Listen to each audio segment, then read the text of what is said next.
வீடுகளுடைய எண்ணிக்கை இன்றைக்கு குறைக்கப்பட்டிருப்பது 5 ஆண்டு காலத்தில் நீங்கள் 3.5 லட்சம் வீடு தான் கட்ட முடியும். 5,35 தான் கட்ட முடியும். எப்படி 8 லட்சம் வீடு இன்றைக்கு கட்டி முடிக்க முடியும்? உங்கள் திட்டத்தில் நீங்கள் 1 லட்சம் வீடு கட்டணும்னு இலக்கு வச்சுருக்கிறீங்க. ஆனால் நிறைய இடத்துல நான் போய் பார்க்கும்போது வீடு இன்னும் முடிக்காமையே ஃபவுண்டேஷன்லேயே தான் இருக்குது. ஏன் அப்படின்னு பார்த்தீங்கன்னா அவங்களுக்கு அது போதுமானதாக, அந்த 3.5 லட்ச ரூபா போதுமானதாக இல்லை. அப்போது மக்கள் இப்படியெல்லாம் கஷ்டப்படுகிறார்கள் என்று மாண்புமிகு முதல்வருடைய கவனத்துக்கு வந்தவுடன் அதை 5 லட்சமாக உயர்த்தி, இலக்கு 1 லட்சம் 2 லட்சம்னு இல்லை, யார் இருந்தாலும் வீடு ஒழுங்காக அவங்க அதை கட்டிக்கணும். அதுக்கு இப்போதைக்கு நமக்கு 70,000 வீடுக்கு ஒதுக்கீடு செய்யலான்னு சொல்லி தான் அந்த மாதிரி ஒரு திட்டத்தை நாங்கள் சொல்லியிருக்கிறார் மாண்பு முதல்வர் அவர்கள். ஆகவே நீங்கள் பார்த்தீங்கன்னா, விழுப்புரத்தெல்லாம் நீங்கள் போய் பார்த்தீங்கன்னா, நான் நேரடியாகவே போய் பார்த்தேன்னே, உண்மையாகவே சொல்கிறேன், அப்படியே ஃபவுண்டேஷன்லேயே இருக்குது.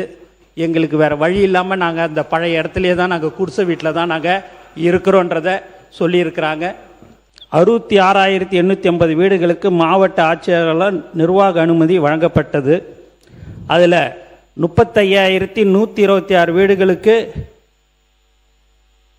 பணி குறியீடு ஒர்க்கார்டு உருவாக்கப்பட்டது.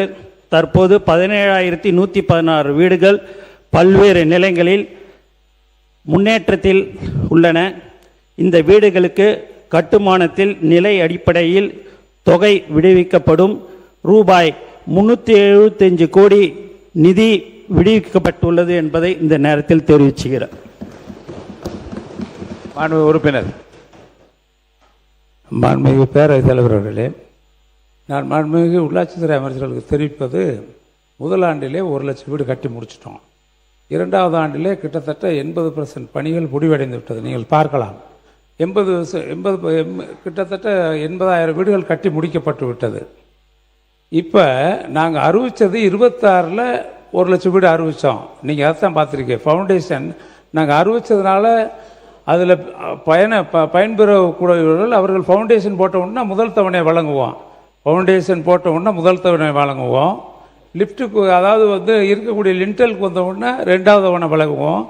3வது தவணை நீங்கள் சென்ட்ரிங் போட்ட உடனே கொடுப்போம். 4வது தவணை அதை முழுமையாக முடித்த பின்பு 4வது தவணை வழங்குவோம். இந்த 3.5 லட்சங்கிறது 360 ஸ்கொயர் ஃபீட்டில் கட்டுறோம். நீங்கள் பழைய வீடுகள்லாம் 200 ஸ்கொயர் ஃபீட் 210 ஸ்கொயர் ஃபீட் தான். நாங்கள் வீடு கட்டும் திட்டத்தில் ஆய்ந்து தான் 3.5 லட்சம் ரூபாயில் கட்ட முடியும் என்று தான் இந்த திட்டம் தீட்டப்பட்டது. அன்றைக்கு விலைவாசிகள் இன்றைக்கு இருக்க விலைவாசிகளை விட 20% குறைவாக இருந்தது. அதனால தான் சொன்னோம். இப்போ நீங்கள் கட்டுறதுல இன்றைக்கி 20% கூடி இருக்கு. நீங்கள் 5 லட்சம் ஒதுக்கீடு செய்தாலும் அவர்களுக்கு இன்றைக்கு 20% மேல் இன்றைக்கு கட்டுமான பணிகள் கடுமையாக உயர்ந்திருக்கிறது. நாங்கள் என்ன சொன்னோம், எங்கள் ஆட்சி காலத்தில் இந்த வீடு கட்டுவதற்கு முன்னாலேயே டான்சமில் அரசனுடைய சிமெண்ட் ஃபேக்ட்ரியிலேருந்து கன்செஷன் விலை குறைவாக வீடு கட்டுகின்றவர்களுக்கு 140 மூடைகள் சிமெண்ட் வழங்கப்பட்டது. அதே மாதிரி மாவட்ட அளவில் நீங்கள் கொள்முதல் செய்வதற்கு எது குறைந்த விலையோ அதில் கம்பி 340 கிலோ கம்பி வாங்கி கொள்ளலாம்னு உத்தரவிட்டோம்.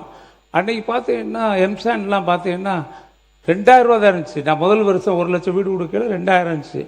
இன்றைக்கி 4,500 5,000 நினைக்கிற அளவுக்கு விற்கிறாங்க. மைன்ஸ் டிபார்ட்மெண்ட்டில் இப்போ பார்த்தீங்கன்னா ஜல்லி இருக்கக்கூடிய கட்டுமான பணிகள் எதுவாக இருந்தாலும் இன்றைக்கு முழுக்க விலையேற்றம் 20-25% உயர்ந்திருக்கு. அப்போ 20 உயர்ந்துச்சுன்னா இன்றைக்கி 1 லட்சம் மைனஸ் தான் இன்றைக்கி. ஏன்னா நம்முடைய குறிக்கோள் நிறைவேறணும். நீங்கள் வெற்றின்னு திட்டத்திற்கு பேர் வெற்றி வீடு கட்டும் திட்டம் என்று, ஏன்னா அவர் அவை முன்னோர்கள் தான் தெரிவித்தார்கள் என்ன பேஸ் பட்டத்தில் இருக்குன்னு. நான் இப்போயும் சொல்கிறேன், பிரதமர் வீடு கட்டும் திட்டத்தில் நீங்களே ஒரு 80,000 வீடை பேஸ் பட்டம் இல்லை, வீடை இடமே இல்லாமல் விட்டு போனீங்க. கட்டுமான பொருட்களோட விலையெல்லாம் இப்போது கூடிடுச்சு அப்படின்னு சொல்லி சொன்னாங்க.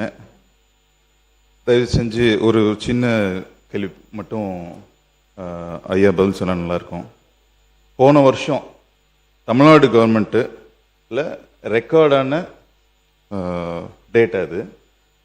ரஃப் ஸ்டோன், அதாவது இந்த ஜல்லி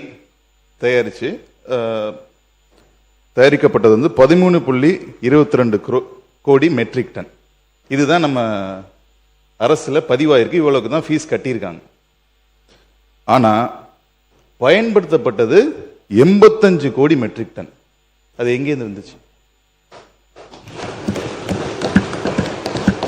அதாவது 100 கோடி மெட்ரிக் டன் வந்து தயாராகிருக்கு, உற்பத்தி ஆயிருக்கு, ஜல்லி எல்லாமே. இப்படிதான் விலையை குறைச்சி வச்சிருந்தாங்களா? அதுக்கு மட்டும் பதில் சொல்லிட்டாங்களா? மாண்பு உறுப்பினர் மாண்பு நீர்வளத்துறை அமைச்சர் அவர்கள், மாண்பு நீர்வளத்துறை அமைச்சர் அவர்கள். இல்லை, மாண்புமிகு பேரவைத்தலைவர் அவர்களே, 8 லட்சம் வீடு நீங்கள் லிஸ்ட் எடுத்தேன்னு சொல்கிறீங்க. உண்மையாக சொல்ல போனான்னு அதில் பல தவறுகள் நடந்திருக்கிறது என்பதை திட்டவட்டமாக நான் தெரிவித்துக் கொள்கிறேன்.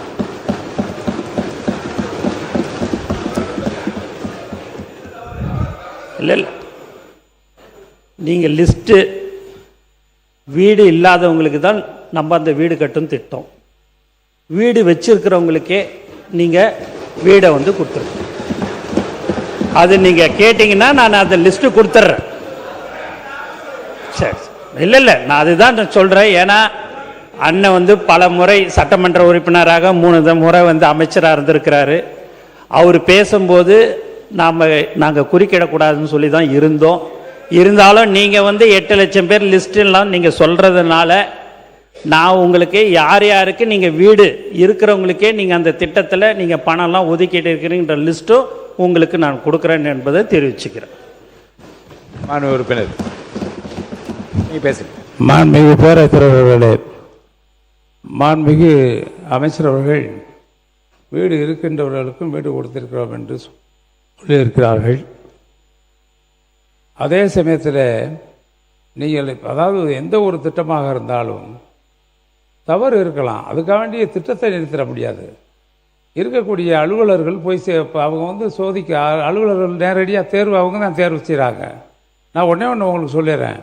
என்னை பொறுத்தளவில் என்னுடைய துறையிலே இதே அவையில் இருக்கின்ற அனைத்து உறுப்பினர்களுக்கும் தெரியும், நம்ம எந்த திட்டத்தை ஆரம்பித்தாலும் எந்த கட்சியை சார்ந்தவர்கள் என்றும் பார்ப்பதில்லை. ஏன்னா வீடு கேட்டு வருகின்றவர்கள் யாராக இருந்தாலும் அவர்களுக்கு வழங்குவோம். ஏன்னா அது அதிமுகவாக இருந்தாலும் சரி, அது எந்த கம்யூனிஸ்ட் கட்சியாக இருந்தாலும் சரி, காங்கிரஸ் இயக்கமாக இருந்தாலும் சரி, எந்த இயக்கமாக இருந்தாலும் சரி, எந்த ஜாதியை சார்ந்தவர்களாலும் எந்த மதத்தை சார்ந்தவர்களாலும் சரி, யார் வந்தாலும் சரி, வீடு கலைஞர் கனவில்லத்தில் வீடு கேட்டு வந்தவர்களுக்கு ஒரு ஒன்றியத்தில் எந்தெந்த ஒன்றியத்தில் வந்தாங்களோ அத்தனை ஒன்றியத்திலும் யார் வீடு கேட்டு வந்தாலும் அவர்களுக்கு இல்லை என்று சொல்லக்கூடாது. தேர்வு செய்வதற்கு ஒரு கமிட்டி இருக்கிறது. அந்த நீங்கள் இப்போ அமைச்சர் சொல்வதில் இல்லை பெனிஃபிஷியரை இப்போ ஐஆர்டிபி இருக்குன்னு வச்சுக்கோங்க, லோன் கொடுக்குறோம். அதில் பெனிஃபிஷியரை தேர்வு செய்வது அதற்கு ஒரு கமிட்டி இருக்கிறது. அந்த கமிட்டி தான் அதை தேர்வு செய்யுது. மாண்புமிகு நம்ம சுற்றுப்புறத்துறை அமைச்சர் அவர்கள் சொன்னார்கள், ஜல்லி எல்லாம் விலை அவர்கள் குறைத்து கொடுத்ததற்கு காரணம் இதல்ல. அண்ணன் சொன்னாங்க எல்லாம் மலையில் இருக்க வசிக்கிறவங்களுக்கெல்லாம் ரோடெல்லாம் போட்டிருக்கிறோம் அப்படின்ட்டு. அண்ணனுடைய மாவட்டம்தான் திண்டுக்கல் மாவட்டம். கொடைக்கானல் பிளாக் தாண்டிக்குடி என்ற ஒரு பஞ்சாயத்தில் போன வருடம் எங்கள் தலைவர் தளபதி அவர்கள் படப்பிடிப்புக்கோசம் ஷூட்டிங்கோசம் அங்கே போனார். ஒரு சீன் எடுக்கணும்னு சொல்லிட்டு அந்த கரடு முரடா ஜீப்பில் மேலே ஏறி அந்த இடத்துக்கு போனார் தாண்டிக்குடியில். நானும் கூட போயிருந்தேன்.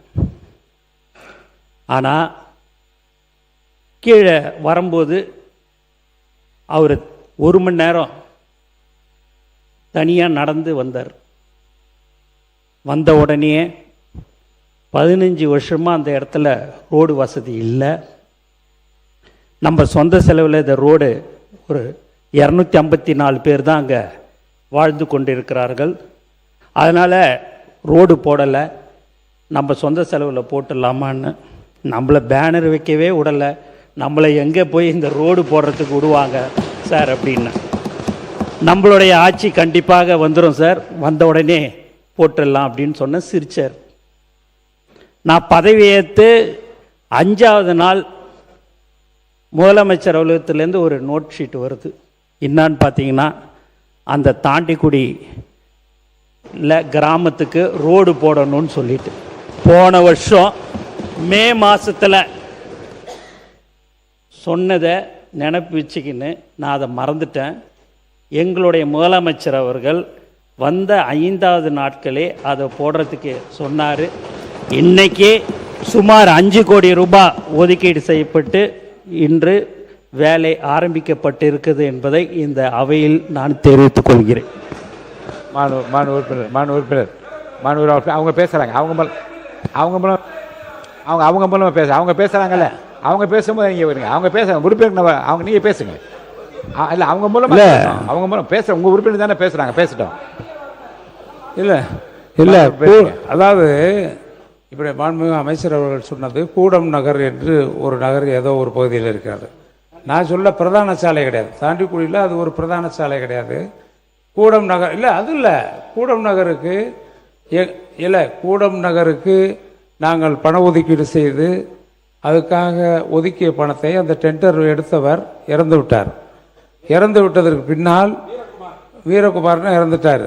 அதுக்கு பின்னால் இப்போ டெண்டர் வச்சாச்சு, அதுக்கு தான் அந்த பணி நடக்குது. ஆக அதற்கு டெண்டர் கொடுத்த ஆட்சியும் எங்களுடைய ஆட்சி என்பதை நான் தெரிவித்துக் கொள்ள விரும்புகின்றேன்.